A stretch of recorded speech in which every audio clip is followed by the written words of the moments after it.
अनमोल उर्फ पिंकी का एक और ऑडियो मैसेज सामने आ गया है। अनमोल उर्फ पिंकी को गिरफ्तारी से पहले ही शक हो गया था। पिंकी ने गिरफ्तारी से कबल जानशीन मुकर्रर कर लिया था। मैसेज में इंकशाफ हुआ है। ऑडियो मैसेज के जरिए तमाम क्लाइंट को आगाह कर दिया गया था।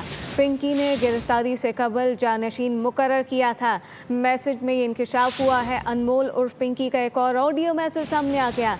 अनमोल उर्फ पिंकी को गिरफ्तारी से पहले ही शक हो गया था, जबकि ऑडियो मैसेज के जरिए तमाम क्लाइंट को आगाह कर दिया गया था।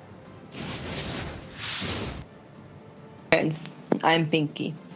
और अगर आप लोग अब मेरा ये मैसेज सुन रहे हो तो इसका मतलब ये है कि या तो मेरे साथ कोई प्रॉब्लम हो गया है या फिर मैं इस दुनिया में नहीं हूँ।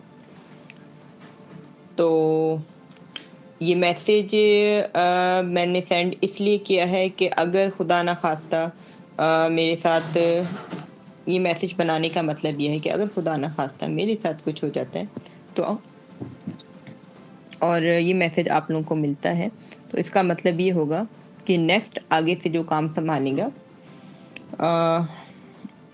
वो मेरे ही नंबर से, आपसे यही नंबर मेरा ही होगा और कोई जेंट्स होंगे। ठीक है,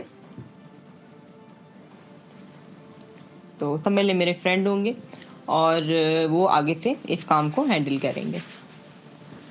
ठीक है,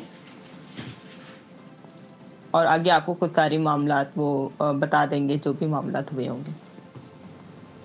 थैंक यू। सब्सक्राइब करें और बेल दबाएं ताकि कोई खबर रह न जाए।